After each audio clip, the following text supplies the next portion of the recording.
واللي يقول يا رب آمنا ما يعرف الياس والريبة، زاده القرآن والسنة وادعاه الداعي يجيبه. طارشي دنيا تقول إن على العهد والوعد نوفي. يا الطارش يلم عنا خط بكتابك بترحيبه، لو سار بك ليلك وجنة بالدجا في الليل تسريبه. ريض يا الطارش يلم عنا خط بكتابك بترحيبه، لو سار بك ليلك وجنة بالدجا في الليل تسريبه.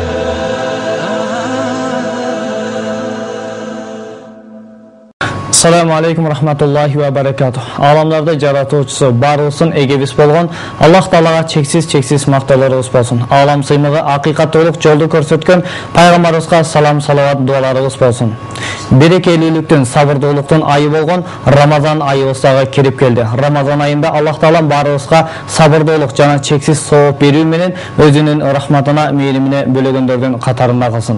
Ушул Рамазан айында эки фарз биргелген: орозо кармоо жана зекет деген ыйык улуу ай жана ошонун ичинде улуу түн болгон Кадыр түнү да бар. Мына ушул орозо айында кайсыл бир орозого тиешелүү суроолоруңуздар болсо, Аманат Мурас телеберүүсүндө Аманат Мурас Маймылча майыл чекитирүү дарегине сурооңуздарды дарекке жиберсеңиздер болот. Мына ушул суроого Курандагы аяттар менен, пайгамбарыбыздын хадистери менен жооп берген Кыргызстандагы мусулмандар диний уюмунун президенти Назарбеков Иласбек Максутович устазыбыз. Устаз, анда эмесе ушул Рамазан айындагы орозонун башталышы кандай болуп башталат? Ушул жөнүндө баштасак жакшы болот. Себеби кээ бир календардарда, мына базарларда көрүп жүрөбүз, азыртадан чыга баштады. Бир календарда эртең дейт, бүгүнкүсүндө бирөө дейт, бүгүнкүсүндө наркы күнү дейт. Айтор ушул орозонун кандай башталышы жөнүндө бир кененирээк баштасаңыз. Аузу биллахи минеш-шайтанир ражим.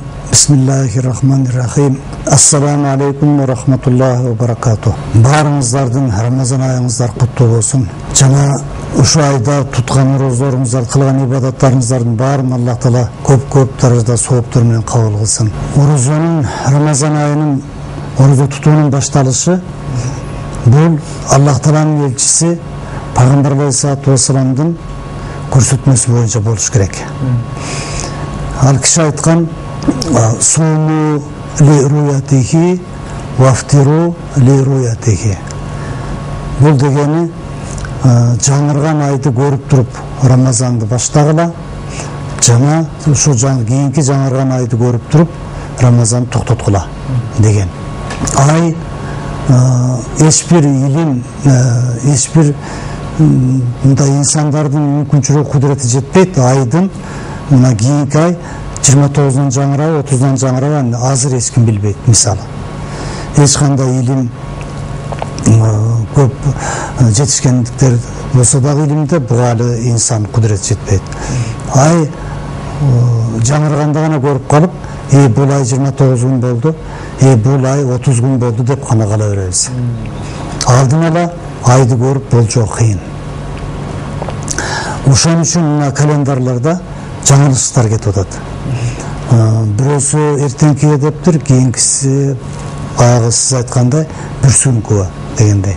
Анан Россия мына күнү кармаптыр, биз бул күнү кармаппыз деген келишип баягындай карама каршылыктар бар. Туркия бүгүн тутуптур, арабтар дагы башка күн тутуптур деген сөздөр бар дайыма. Бул биз эгемендүүлүктү алган жылдан бери жылда ушу орозо айында ушу талаштар жүрүп келатат. Анан кээ бир түшүнбөгөн инсандар ар кандай сөздөр да чыгарышты. Булар эмнеге бир күндө орозо кылып койбойт, бир ай күндө орозонун башталышы дебейт, эмнеге ары жылдырып бери жылдырат, биз жана борсок бышырып Куран окутуп айтка барганда эмне болуп калып атабыз, адашып калып атабыз. Бир айылда айт бүгүн болсо кийинкисинде эртең болот экен. Ошогон талаш тартыштар эгемендүүлүктү алган жылдан башталган. Эмнеге дегенде, бул эгемендүүлүктүн шарапаты, касиети менен мусулмандар айды көрүп туруп, анан кийин бири-бирин айтууга мына телевидение аркылуу же башка байланыш каражаттар аркылуу мүмкүнчүлүк болгондо, эркиндик болгон. Ошон үчүн айтышкан: эми биз айды көрүп туталы деп. Андан мурда Союз убагында орозо тутушка уруксат бар эле, бирок мындай телевидениеден, радиодон чыгып айтууга мүмкүн эмес эле. Ошон үчүн Союздагы мусулмандар арга жоктугунан алдын ала болжоп календар түзүшүп, ошол календардан кийин бул жылдын орозосу мына айдын мына күнүнөн башталат деп алдын ала болжол менен белгилеп коюшкан, болжолдоп. Ошондой кылып тутулуп келген. Анан эми мүмкүнчүлүк болгондон кийин айды карап тута баштаганыбызда мына ушундай түшүнбөстүктөр пайда болуп атат. Бирок Кудайга шүгүр, алхамдулилла, жылдан жыл өткөн сайын бул да эл терең баары тегиз түшүнүп келе жатат. Календарларда азыр календарлардын аягында жазылып коюлуп атат. Орозо мисалы 28-и, бирок жакындаганда бир күн, 2 күн алдыга аркага жылышы мүмкүн деп. Ошентип жазып коюп атышат. Ошол жазып койгондор туура. Эми календарда эртең экен деп туруп эртең тутуп алсак, бирок эртең ай жаңырбай калса, анда Рамазан айынын орозосу болбой калат. Ал Рамазандан мурдагы айдын орозосу болуп калат, нафил болуп калат. Ошон үчүн Рамазан айы кирди дегенден баштап анан кармаш керек. Мына бүгүн Кудай буйруса биз кечинде кечки саат 11-лердин тегерегинде белгилүү болот. Биз тияк буякта мусулмандар менен байланышып, ким айды көрдү, ким көргөн жок, баарын тактап, анан саат 11-ден баштап анан сурагандарга жооп бере баштайбыз. Эртеге Рамазан кирди, орозо тутулат деп. Же болбосо жок, али Рамазан кире элек, эртең ооз ачык болот деп айтабыз. Жана бүгүн дагы атайын комиссия түзүшүп, диний башкармадан төө ашууга чыгабыз деп турушат. Кечинде төө ашууга чыгып, ошол жерден айды карайбыз деп атышат мусулмандар. Демек, мына ушинтип орозонун башталышы бул асмандагы жаңы туулган айды көрүү менен башталат. Жаңы туулган ай көрүлө элек болсо, ал Рамазан кирген жок, Рамазан эмес ал. Ал орозо фарз болбойт. Фарз орозо болуп эсептелбейт. Ушул жерден этият болушубуз керек. Эгерде бирөө ай көрмөй экен, бүгүн Рамазан эмес, бүрсү күн болот деп койсо, эртең Рамазан болуп калса, канча миллиондогон мусулмандардын бир күндүк орозосун жооп берип калат да, алып калат. Ошон үчүн муну абдан этият кылып, бар жок тегеректе 4 бурчтан мусулмандардын баары менен байланышып, ким көрдү, ким көргөн жок деп тактап тургандан кийин айтышыбыз керек. Бул ыйык айдын, Рамазан айынын башталышы мына ушундай болот. Анан ошол айдын жаңырышына карап, орозо кээ бир жылдары 30 күн болот, кээ бир жылдары 29 күн болот.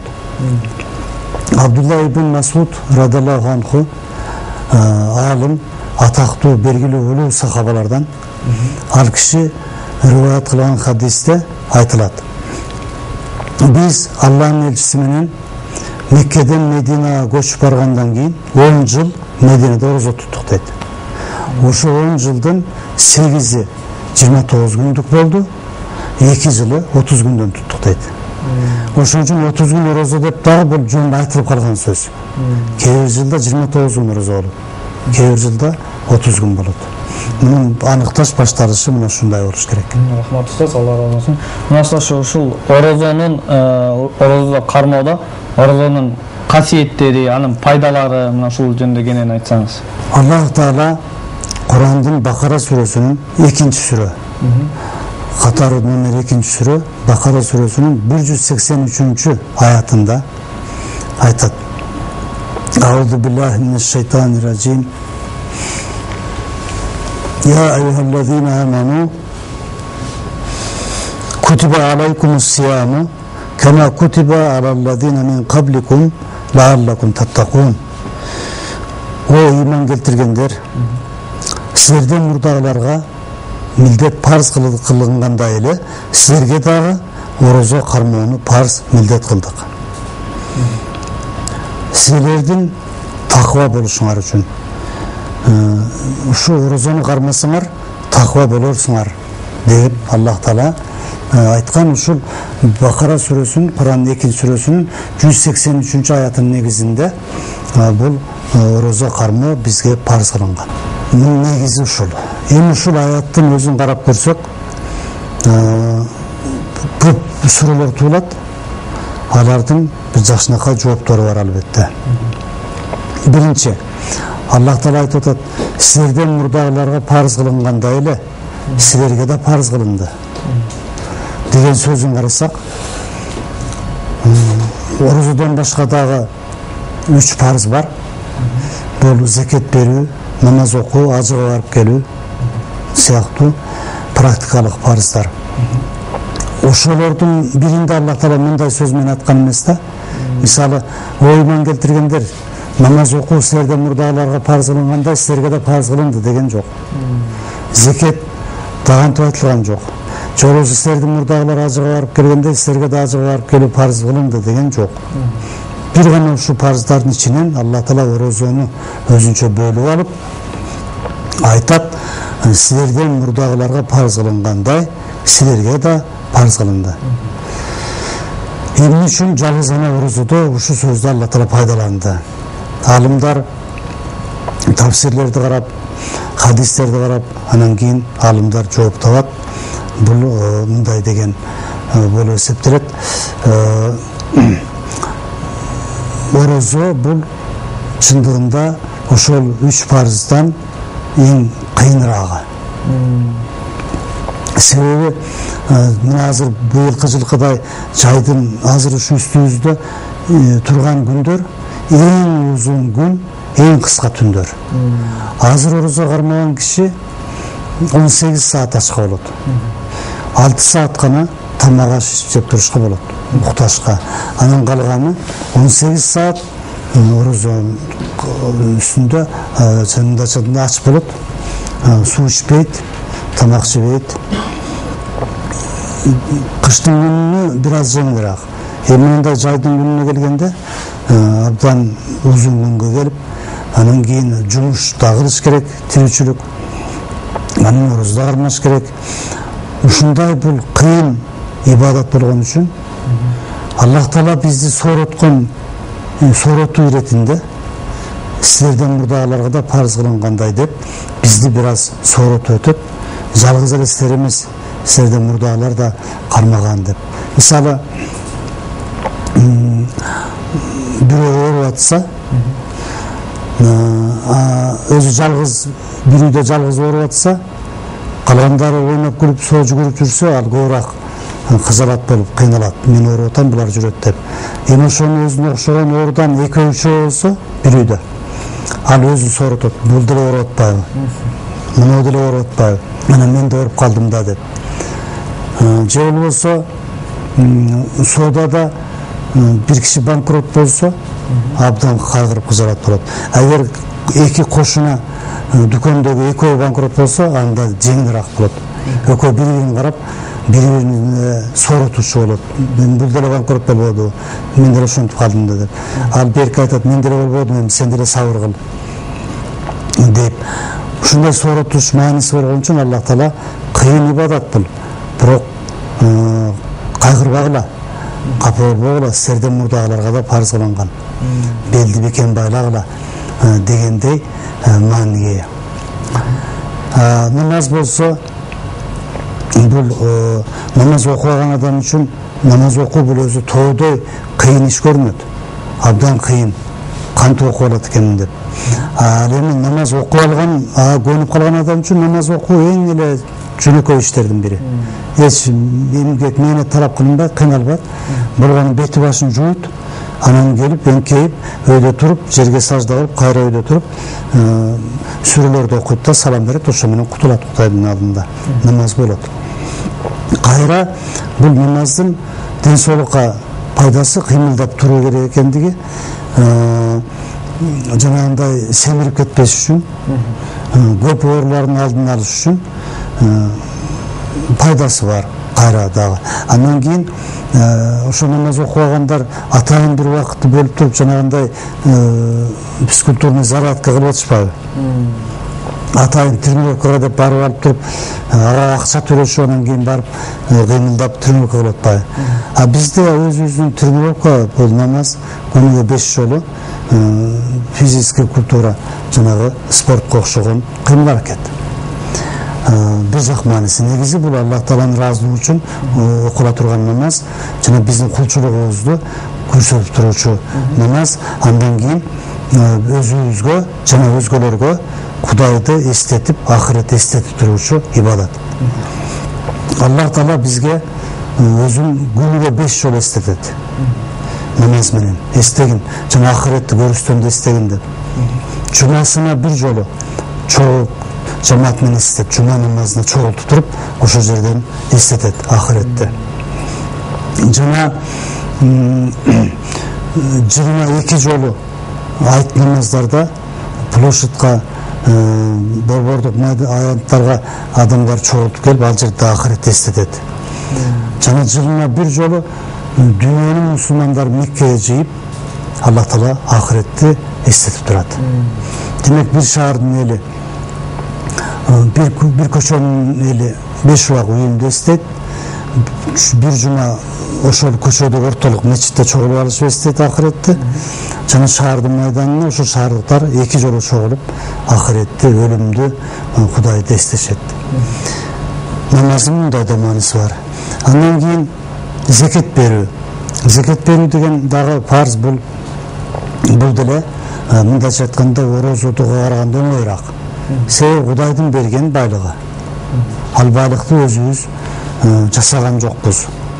Биздин эмгегибизге жараша ошону себеп кылып туруп Аллах Таала бизге берди. Аллах Таала берген байлыкты биз 2,5% эсептеп туруп муктаждарга берип коюу бул оңой эле ибадат. Андан кийин ажыга барып келүү деле сапар. Ажы эмес, башка жактарга деле адамдар сапарга чыгып турат.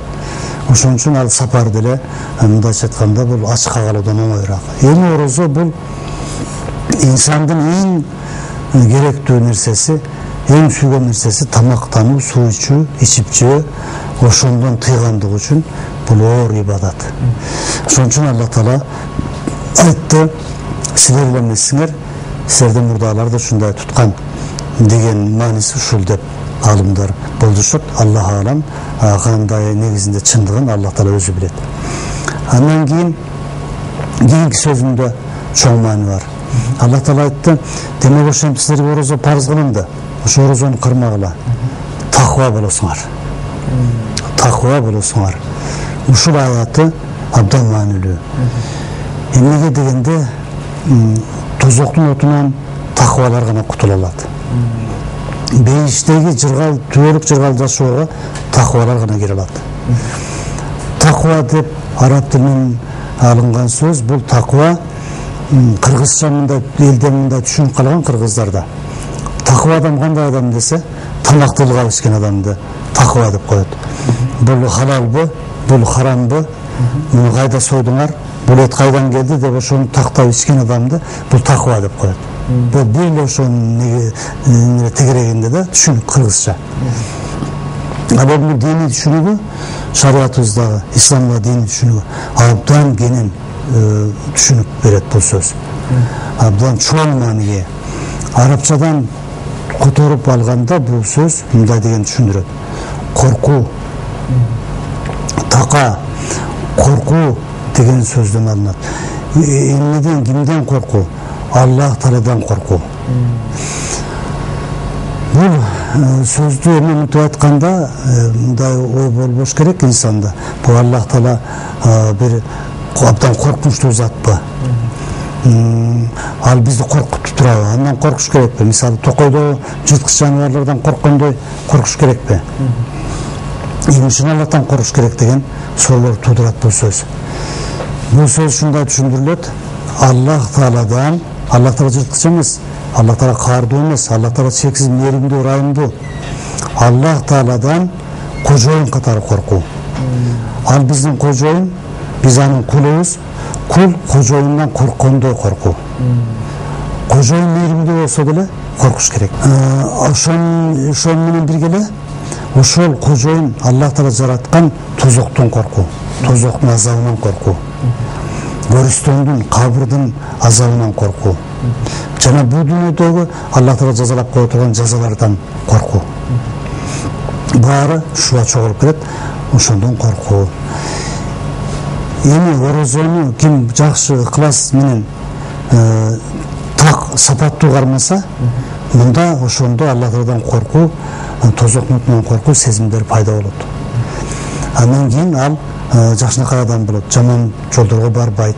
Себеби инсан качан гана жакшы болот, инсан качан гана тартиптүү болот, качан гана келечектеги турмушту ойлогондо. Өлгөндөн кийин дагы жашоо бар. Ошол жашоодо кандай абалда калам? Оттун арасында күйүп, чыркырап, онтоп азапта каламбы? Же жыргал турмушка барамбы? Ушуну ойлогошу инсанды, ушуга ишенүүсү, ушуну ойлоосу инсанды баардык жамандыктардан, бузукулуктардан сактап кармап турат.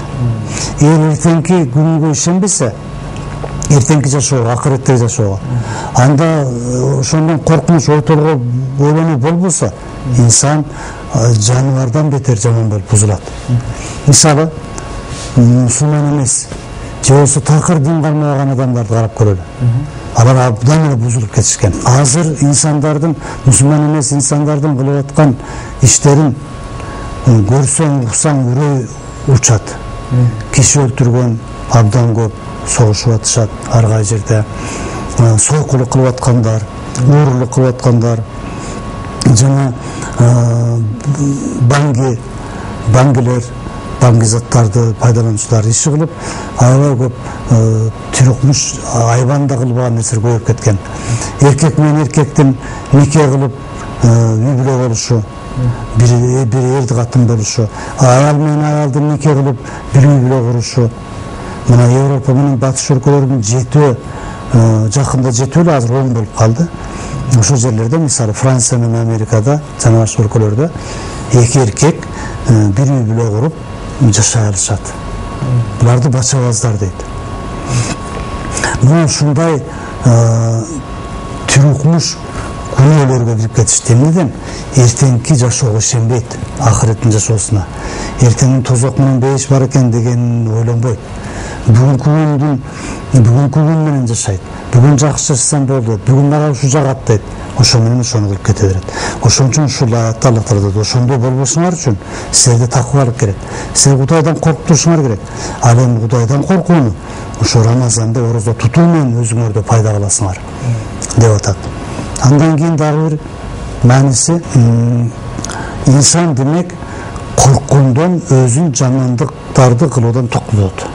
Өзүн карманат корккондон. Экинчи жагы, инсан корккондон, Аллах Таалабыз башка нерседен корккондон күнөө кылып жиберет.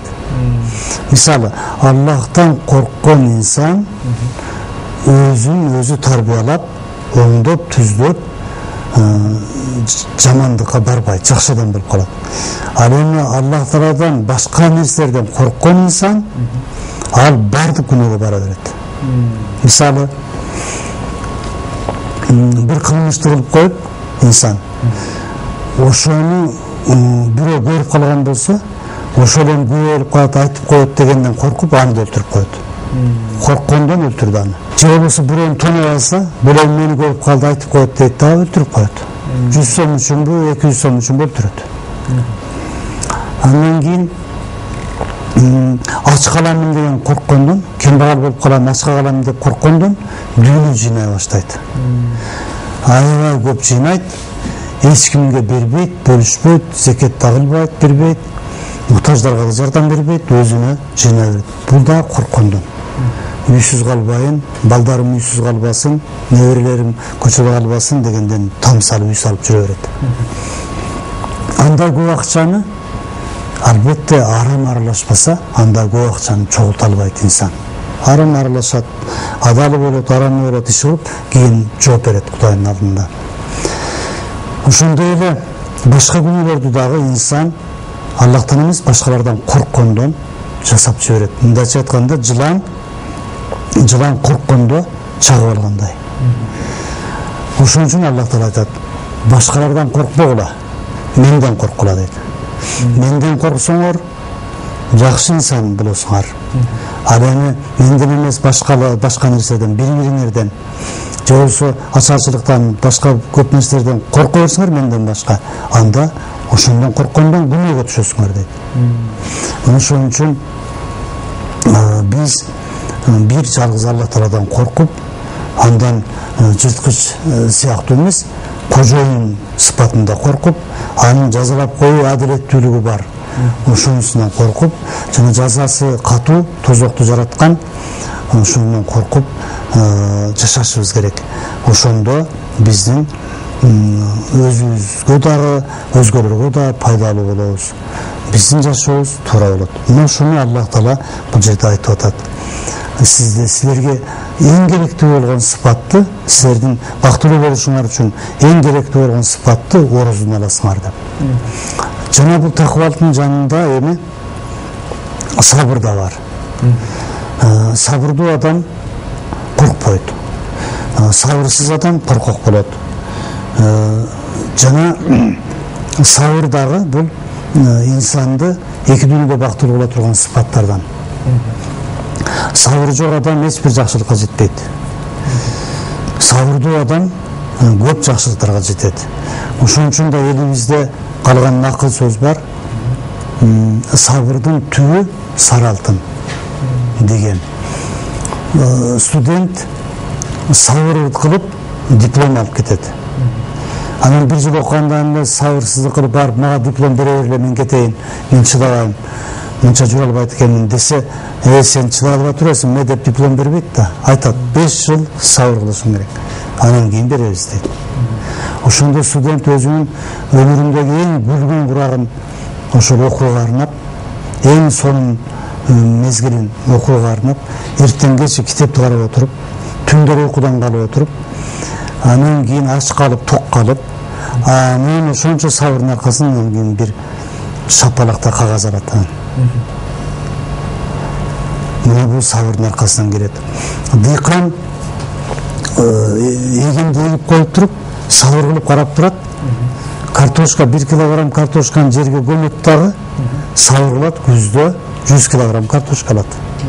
А эгер ошо 1 килограмм картошканы көмүп салып туруп, сабыр кылбай эртеси кайра көйлөп алса, 1 килограмм эмес 800 грамм картошка алышы мүмкүн кайра. Соолуп калган же кээрин таппай калат, кайрыга түшүп кеткен жердин арасынан. Демек, сабыр кылбаса эч бир жакшылык келбейт. Жана дагы тамакты даярдаганда да казанга салып коюп, ошонун жанында күтүп отуруп, отту жагып, даамына киргенинче аралаштырып, көйлөп, антип, мынтип сабыр кыла отуруп анан кийин жейт тамакты. Анан казанга коюп туруп кайра алып туруп жесе, ал тамак болбойт.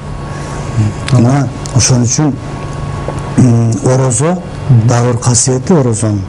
Бул инсанда сабыр, топук, чыдамкайлык, сабырдуулукту пайда кылат.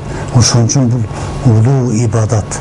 Ошон үчүн Рамазан айы ыйык ай деп эсептелет. Аллах Таала айлардан, жылдагы айлардан ушу Рамазан айын ыйык кылды.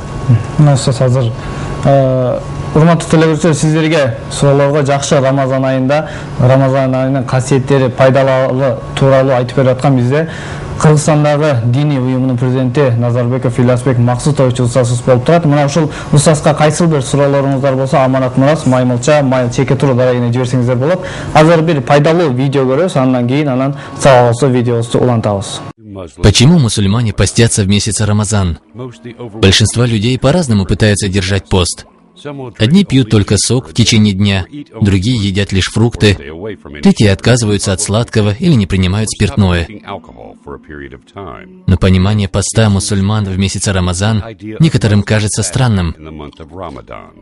Мусульмане мира, почти 2 миллиарда человек, на целый месяц добровольно отказываются от еды, питья и супружеских отношений в течение светлого времени суток. Не слишком ли трудным является такой вид поста? В чем истинный дух Рамазана? Общее значение слова «пост» — добровольное воздержание от еды в качестве уважения к какому-то священному дню. И если кто-то дал обет поститься в знак скорби или раскаяния.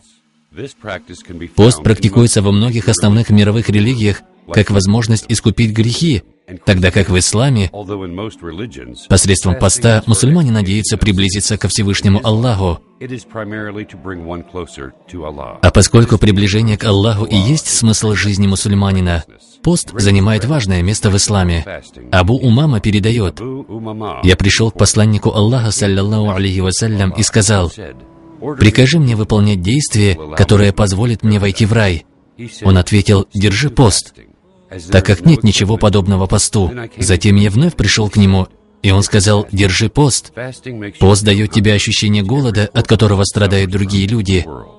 Таким образом, ты поймешь то, что чувствуют бедные, и будешь больше помогать им. Вот почему мусульмане обязаны давать милостыню едой сразу же по окончании месяца Рамазан. Основные правила поста в месяц Рамазан — это воздержание от еды, питья и супружеских отношений от восхода до заката. Другие уровни поста имеют еще больше сильный эффект на постящегося. Простого воздержания от еды и питья недостаточно. Нужно иметь намерение поститься в качестве следования велениям Всевышнего. Поэтому лишь ритуальная форма поста не очистит человека полностью. Более глубокий смысл поста — очистить человека от пороков и страстей. Отказ от порочных желаний в течение месяца Рамазан помогает человеку воздержаться от совершения всего запретного, что в дальнейшем приведет его к чистоте поступков не только во время поста, но и в течение всей жизни. Пост также помогает человеку контролировать негативные эмоции и качества, к примеру, гнев, жадность, ненависть. Это именно то, что имел в виду пророк Мухаммад, саллаллаху алейхи вассалям, когда сказал: «Аллах не нуждается в отказе от еды и питья человеком, который не перестает лгать и совершать мерзкие поступки, даже когда держит пост». Суть поста заключается в том, что он помогает человеку бороться с обуревающими его страстями, и контроль желаний – основополагающий принцип поста, с тем, чтобы желания не завладели человеком. На сегодняшний день в мире созданы все условия для того, чтобы человек мог реализовать практически любое свое желание. Но для мусульманина очень важно уметь контролировать свои желания, и именно пост помогает ему в этом. Пост между рабом и Всевышним – это особый, тайный вид поклонения. Именно поэтому передаются следующие слова Всевышнего: «Каждое деяние сыновей Адама для них самих, за исключением поста. Он посвящен только мне, и я один дам награду за него».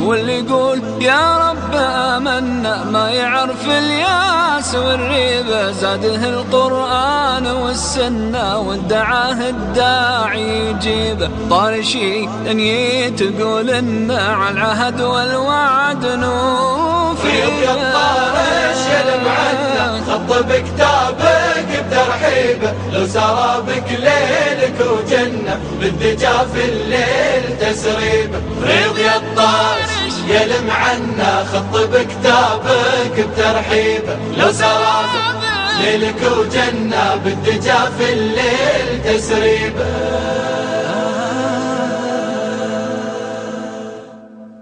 Assalamu alaikum rahmatullahi wa barakatuh. Hurmatli zamandaşlar, teleberiyici ulantağız. Ustaz, bana uşul görgön video jönünde bir ayta geçsеңiz. Бұл видеода көрсөтүлгөн жана маанилүү, өрнөктүү учурлар абдан жакшы учурлар болуп эсептелет. Бул жерде көп кыска убакыттын ичинде көп нерсени камтып, түшүнүгүн берип, жөнөкөй нерсе менен түшүндүрүп атышат. Инсандын өзүнүн кырс, жанагы шахват, каалоо, инсандын каалоосу бул ар нерсеге тойбойт инсан. Инсандын каалоолорунун чеги жок. Бирок Аллах Таала инсандын акылына чек бергенден кийин, өмүрүнө чек бергенден кийин, бар жогуна чек коюп койгондон кийин биз өзүбүз дагы ушул өзүбүздүн каалоо кумарлануучуларыбызга чек коюшубуз керек, чектеп турушубуз керек. Чектеп турбасак күнөөгө батып калабыз. Мына ушуну дагы орозодагы ушуга үйрөтүп, жанагы сабырда айтканыбыздай, инсан өзүнүн каалоосун чектөөгө үйрөнөт. Суу ичкиси келет, ичпейт. Өзүн өзү жамандыктан тартууга, кармоого үйрөнөт деген маанилерин жакшы келтирип беришиптир. Андан кийин хадис Пайгамбар алейхиссалату вассалам айткан, Аллах Таала айтты, инсандардын бардык ибадаттары алар өздөрү үчүн кылат. Алар өздөрү үчүн. Ал эми жалгыз орозо мен үчүн деген хадис, жана алардын соопторун мен өзүм берем деген хадисте алымдар ушундай чечимдешет. Эмне үчүн Аллах Таала жана айтканыбыздай намазды, зекетти, анан кийин ажылыкты мен үчүн дебей, өзүңөр үчүн кыласыңар, ал эми орозо мен үчүн тутасыңар деп эмне үчүн айтты? Орозону бул жерден да бөлүп айтты, башка парыздардан. Эмне үчүн айтты деген суроо беришет да, анан кийин төмөндөгүдөй жооп чыгат буга. Биринчи, орозодо жалгыз гана орозо тутууда эл көрсүн деген, эл үчүн деген баягы ширкке алып баруучу ниет жок. Аракет жок. Муну баягы рия деп коет. Рия деген кичинекей ширк шариатта. Рия. Бул рия кылгандар тузакка түшөт, амалдары жуулат, жоголуп кетет. Бул ширк. Бул рия деген Аллах Тааланын ыраазылыгы үчүн кылынуучу сыйынуу ибадаттарды инсандын көзү үчүн, инсан айтсын үчүн кылуу, бул ошол рия, ширк болуп эсептелет. Мисалы, садаканы кедейкен балдарга жардамды Аллахтын ыраазылыгы үчүн деп бериш керек. Ал эми кимде-ким элдер менин март экен, берешен экен десин деп берсе, рия болот. Намазды Аллахтын ыраазылыгы үчүн окушубуз керек, Аллах үчүн. Аны элдер көрсүн, намаз окуган адам экен деп, жакшы адам экен деп ойлошсун. Карыз сурасам намаз окуйт го, бул кайтарып берет да деп берип турушсун. Же бир жумушту мамилелешсек, намаз окуйт экен деп жакшы мамиле кылсын деген үчүн окуса, анда да тузакка түшөт. Демек ар бир ибадатты Аллах үчүн, Аллах ыраазылыгы үчүн гана кылуу керек. Жана ошого ниет кылуу керек. Ниети жок болсо кабыл болбойт. Ниети жок, түндү таң атыша намаз окуса да кабыл болбойт. Аллахтын ыраазылыгы үчүн деп туруп ниет кылып койгондон кийин анан кабыл кылат Аллах Таала. Эми ушул орозодо инсан көрсүн, эл көрсүн деген нерсени кыла албайт да. Мисалы кандай? Мисалы, бирөө намаз окуп атса, багында кыйшалаңдап эстеп, ушинтип окуп аткан болсо, оозун ачып эстеп, бирөө кирип келсе, түздөлүп калат. Түздөлүп, көңүл коюп окуп, аябай башкача болуп өзгөрө түшөт да. Бул ширк кылды, бул ошол адам үчүн түздөлдү. Ала инсан жокто эптеп кыйшалаңдап окуп аткан. Ал кирди, түптүз болуп калды. Бул кимден коркту же уялды? Инсандан. Жана орозо гана бир Аллахка маалым ибадат болуп эсептелет, сыйынуу болуп эсептелет.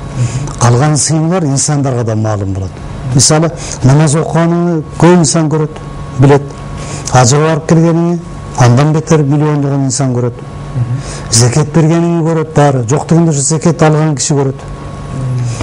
Ал эми орозо тутуп атканын эч ким билбейт. Орозо тутуп аткан адам өзү мен орозомун демейин, аны орозо деп эч ким айта албайт. Аны бир гана Аллах Таала билет. Ошон үчүн Аллах Таала бул орозо мен үчүн деп атат. Мен гана билем. Бири-бириң билбейсиң, бири-бириң кандай ниетиң, орозодосуңбу, орозо эмессиңби, эч ким билбейсиң. Мисалы, бир инсан мен орозомун деп коюп жүрө бериши мүмкүн, бирок үйүнө кирип алып бекин тамак жеп коюп жүрө бериши мүмкүн. Мен орозомун деп коюп. Калган инсандар орозо турбайт дешет да. Бул Аллах Таалага чындыгы маалым болуп турат. Аллах билет ким орозо кармап атат, ким кармабайт. Ошон үчүн Аллах Таала орозо мен үчүн дегени. Андан кийин орозону калайсың Алла үчүн тутасың да. Баягы рия деген бул орозо ибадатында жок кese. Рия деген. Көз көрсүн, эл уксун деген орозодо жок. Андан кийин үчүнчү мааниси бул Алла Таала айтат, анын соогун мен өзүм берем.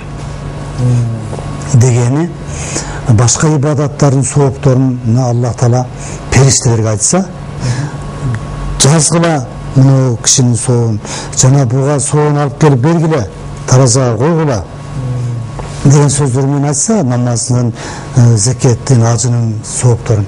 Орозонукун Алла Таала өзү келип берет дейт. Өзү берет. Жана башка ибадаттардан, сыйынуулардан пайда болгон сооптор кыямат күнүндө карыздары барлар алып кетиши мүмкүн. Мисалы кандай? Мисалы менин соопторум бар. Анын сот күнүндө турабыз. Бир кезде сиз мага салам берген элеңиз, ассаламу алейкум деп. А мен жооп бербей койгон элем. Басып кеттим эле. Жооп бербей. Ошондо мен сизге карыз болуп калган элем. Ошондо кыямат сот күнүндө Алла Таала мен закеттен, намаздан, баштыкадан топтогон соопторумду сизге алып берип коет. Себеби мен сизден салам карыз элем. Же акча карыз элем. Же болсо капа кылып коюп кечирим сураган эмесмин.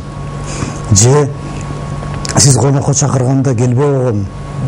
Себепсиз. Мусулманга 5 акы бар да. Салам айтса алига алыш керек, болбосо карыз болуп калат. Үйүнө конокко чакырса барыш керек. Себеби бара албаса себебин айтып коюш керек. Мен мындай себептен бара албай калдым, кечирип кой деп. Конокко чакырылган жерге барыш керек. Кыргызда сөз бар, чакырган жерден калба, чакырбаган жерге барба деген. Ушундан чыкканда. Андан кийин мусулман чүчкүрүп туруп, алхамдулилла десе, чүчкүргөндөн кийин ярхамдукаллах деш керек, болбосо карыз болуп каласың ага. Мусулман ооруп калса, аны көргөн барыш керек. Болбосо карыз болосун. Өлүп калса, жаназасына барыш керек. Жаназасына барбай койсоң, карыз болуп каласың. Ошондо демек, мен соопторум бар, кыямат сот күнүндө турабыз.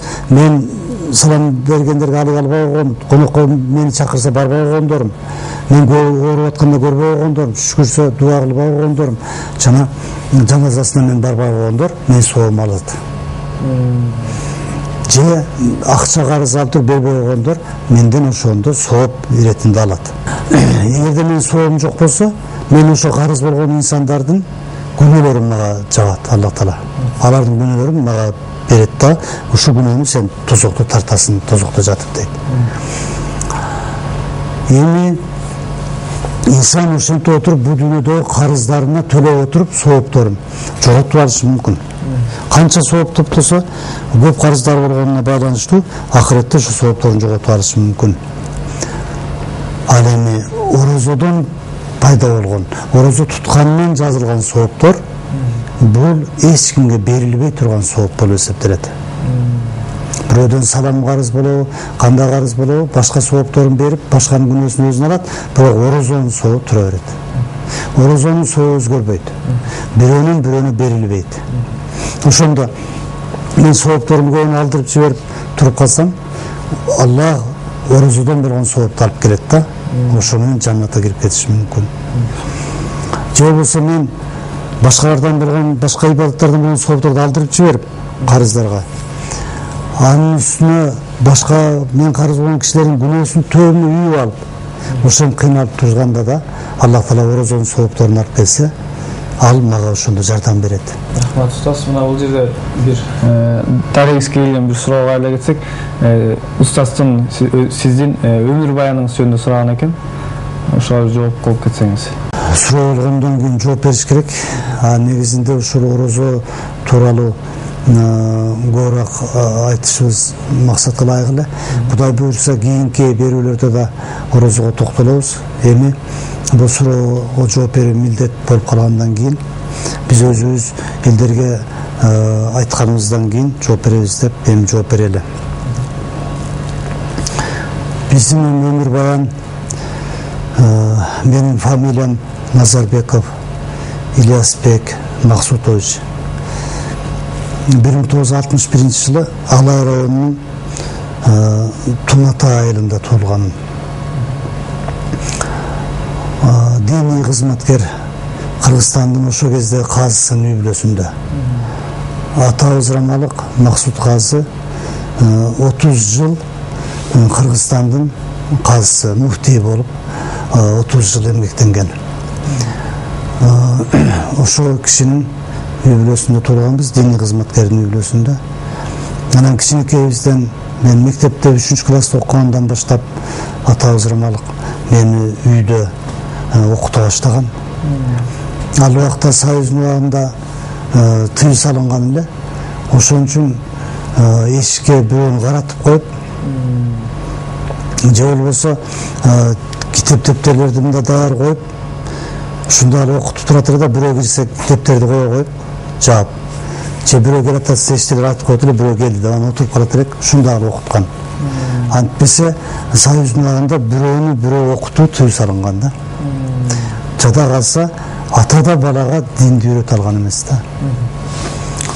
Анан ошентип үйдө окуткан.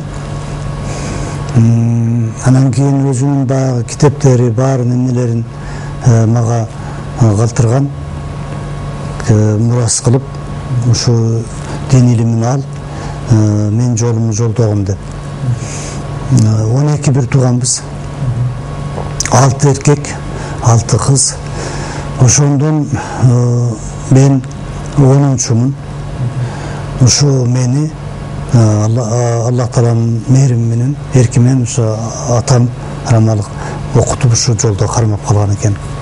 Калган бир туугандар баары өкмөт кызматтарында, жогорку билимдүү, медик, ар кандай иштерди иштешет бир туугандар. Өкмөттүн иштеринде бар. Анан ошентип мектептен кийин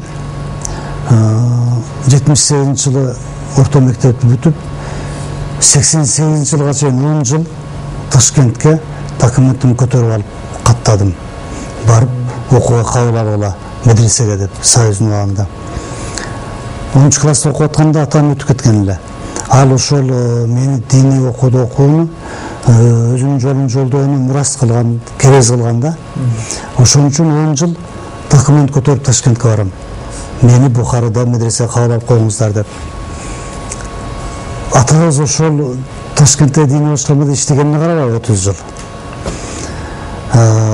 Мурда Кыргызстан өзүнчө муфтият болгондон 93-жылдан мурда Орто Азия жана Казакстан мусулмандар дини башкармасы деп борбор Ташкент болчу да. Муфтият Ташкентте эле. Ал эми ар бир республикалык казият болчу. Атам ошондо Ташкентте ошол муфтият иштеди эле да, Кыргызстандагы казысы эле. Ошого карабастан 10 жыл документ кабыл алдыра албай, кабыл алууга кире албай жүрдүм. Себеби Союздун убагында бир медресе болот эле Бухарада. Ал медресеге Кыргызстандан 2 жылда бир бала кабыл алат эле. Конкурс 2 жылда бир бала. Ошентип анан ар жыл арганда Шултон айтып аркага кайтарышчу. Быйыл мен Афганистан менен жакшы мамиле жолго коюлгандыгы үчүн афгандардан алып койдук. Кыргызстандын ордун Афганистанга бердик деп. Бир жыл болсо эми казынын балдары билет, башка билбегендин балдары окусун дедик, бирөөнү алып койдук. Ушинтип отуруп 10 жыл арганда шылтоо, же болбосо Москвадан жооп келсин, сенин ата бабаларыңда соттолгондор жокпу, же башка иш кылып ушундай шылтоолордон 10 жыл кармашты. 88-жылы 85-жылы жана перестройка, айкындык деген башталган саясат Союздун убагында. Ошонун себеби менен 88-жылы анан кийин өттүк. Медресеге өттүм. Медреседен Бухарада Мирараб медресесинде окуп атып, 90-жылы өзбек-кыргыз ош окуясы болуп кетти. Ош окуясындагы жаңжалдардан кийин аргасыздан Кыргызстанга медресе ачышыбыз керек болду. Себеби кыргыз балдар Өзбекстанга өтүп барып окушка болбой калды. Ошон үчүн биз 90-жылы 3-курстан бүтпөгөн жогорку билимдүү катары келип, бул жерде мынау азыркы иштеп аткан Азирет Умар атындагы Кыргызстан Ислам университетин ачтык. 4 баланы чогултуп окуп баштап ошо менен көбөйттүк. Азыр Кудайга шүгүр 600-700 студент болуп калды. Анан ошол институттун өзүнүн кайра билимин жогорулатып, ошол институттун дипломун алдык. Жогорку диний билимдүү деген. Анан диний башкармада ошо 90-жылдан баштап эле 2002-жылга чейин иштедим. Бир мезгилде муфтийнин биринчи орун басары болуп, анан Ислам университетинин ректору болуп 12 жыл иштедим. Жана башка да ошо көп кызматтарда даават бөлүм башчысы, да көп бөлүмдөрдө иштедим диний башкармада, муфтиятта. Анан 2002-жылы ошол диний башкармада болгон бир диний организация ачтык, диний уюм. Ал Сүннет деп аталат. 2002-жылы ачылган. Ошондон бери ошол организацияны иштетип, ошону жетектеп келатабыз. Биздин кыскача өмүр баян ушундай. Аллах разы болсун устаз. Мына ушул кайрадан эле баштапкы темабызга көчсөк, анда Рамазан айы жөнүндө. Мына ушунда орозо ачуу кээ бирөө үчүн сурап атышат. Шам намазын окуп алып ачабызбы же ага чейин ачабызбы? Ушуну бир тактап айта кетсеңиз. Орозодо дагы бир айтып кое тургандай нерсе, ниетти туура кылыш керек. Ниетти азыртадан чоң ниет кылып, анан күнүгө тынбай ниет жаңылап туруш керек.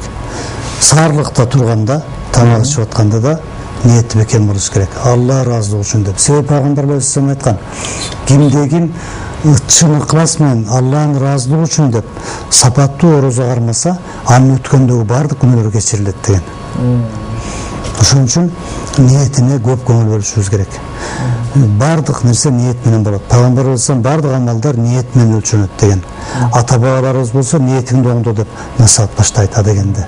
Ошон үчүн эң биринчи ниет. Андан кийин кечинде ооз ачар. Ооз ачар шам намазын азан айтылары менен ооз ачар башталат. Ошондон азан Аллах акбар деп айтылары менен ооз ачарды кечиктирүү болбойт. Азан бүтсүн аягына чейин деп күтүп отуруп болбойт. Аллах акбар деп башталгандан кийин ачыш керек. Себеби Пайгамбар алейхиссалам яхудилерге, еврейлерге, насранилерге, христиандарга окшоп ооз ачарды кечиктирбегиле деген. Күттүрбөгүлө, тез ачкыла деген. Андан кийин эми оозду ачып алып туруп, анан бир 5 мүнөт, бир 2 чай ичип, бир 2 сындырым нан жеп алыш керек. Бир аз курсакты тынчтандырыш керек. Анан туруп, намазды окуп, шамды.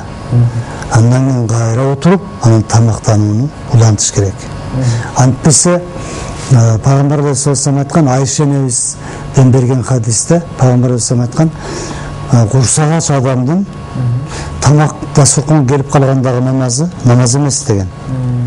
Чындыгында курсагың ач турса, оозду бир эле сууну ичип койдуңда, намазды окуп алып, анан биротоло отуралы дешет да.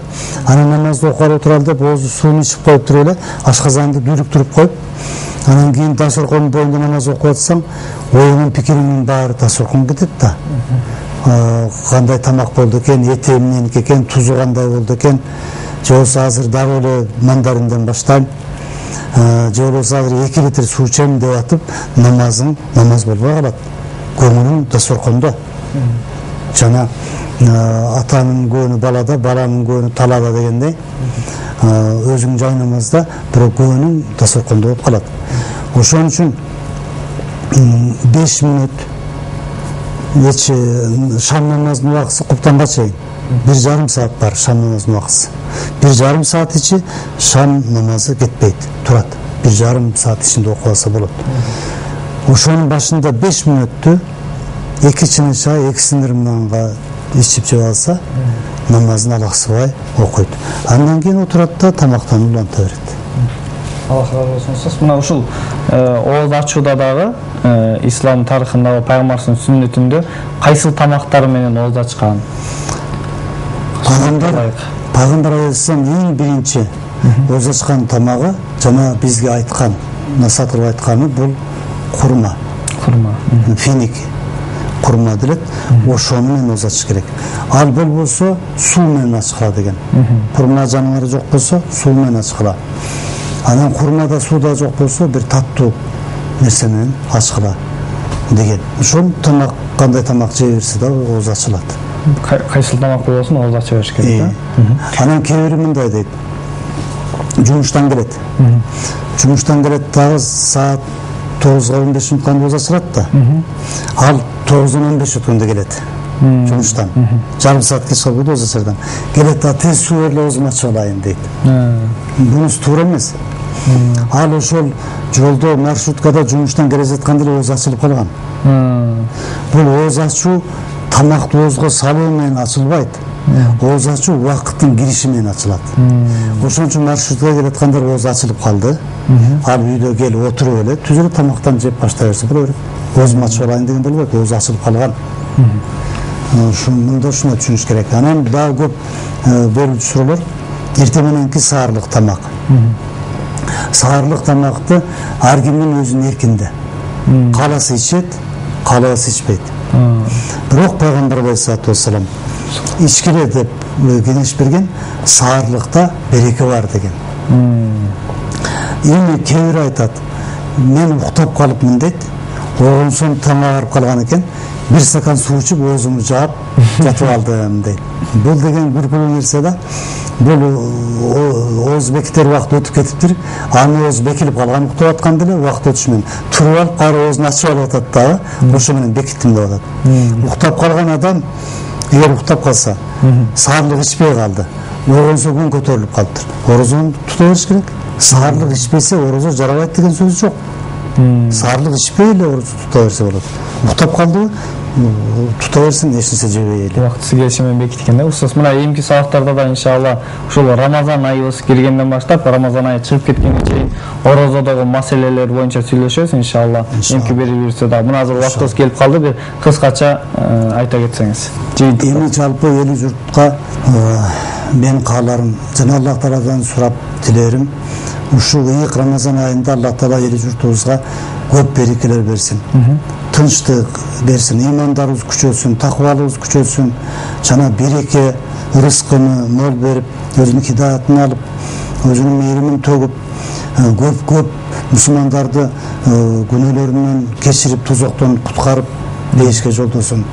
Жана эл журтубуз ынтымактуу болуп, орозону сапаттуу кармап, жана ушул мусулмандардын сезону болгон айда бир жылда бир келчү айда пайдаланып калчу айда. Себеби башка айларда Рамазан айындагыдай чоң сооптор жазылбайт. Чоң мээрим, чоң күнөөлөрдү кечириш башка айларда болбойт. Рамазанда болот. Ошол Рамазан айынан пайдаланып калалы. Күнү түнү уктабастан ибадатты бекем кылып, сапаттуу кылып, Аллах Таала жагатырган иштерди кылып, жана сооп иштерди өтө көп кылып, зекеттерди берип, бирөөлөргө жакшылыктарды көп кылып, жакшы ойлорду, жакшы пикирлерди көп кылып, жакшы пейилди көрсөтүп, оңолуп түзөлүп, ушул Аллах Тааланын берген мээриминен ыйык айынан, ыйык Рамазан айынан пайдаланып калалы. Амин. Аллах разы болсун устаз, айткандарыңыз Аллах кабыл болсун. Урматтуу телекөрүүчүлөр, мына ушул Аманат Мурас телеберүүсүнө кайсыл бир Рамазан айында орозого тиешелүү же болбосо башка суроолорго тиешелүү бир суроолоруңуздар болсо, Аманат Мурас маймылча майыл чеки туруу дарегине жиберсеңиздер, эмки сабактарда дагы устаз Курандагы аяттар менен, хадистер менен сиздерге жооп берет. Мына ушул Рамазан айынын кириши менен Аллах Таала баарыбызга чексиз соопторду берип, сабырдуулук берип, жана мусулмандардын халифи болгон Умар радиаллаху анху айткандай, баардык амалдар ниетке жараша деген. Ушул орозо айында баардыгыбыздын ниетибиз Аллахтын ыраазы үчүн деп Рамазан кармагандардан кылсын Аллах Таалам баарыбызды. Урматтуу телекөрүүчүлөр, Стар телеканалынан алыстабаңыздар. Ислам тарыхынан болгон пайгамбарыбыздын өмүр баяны жөнүндөгү телесериалды көрө аласыздар. Эмки көрүшкөнгө чейин ассаламу алейкум ва рахматуллахи ва баракатух. واللي يقول يا رب آمنا ما يعرف الياس والريبة زاده القرآن والسنة وادعاه الداعي يجيبه طار شي دنيا تقول إن على العهد والوعد نوفي يبقى الطار الشلم عنا خط بكتابك بدرع بترحيبه، لو سار بك ليلك وجنة بالدجا في الليل تسريبه. ريض يا الطاش يا المعنى خط بكتابك بترحيبه، لو سار بك ليلك وجنة بالدجا في الليل تسريبه.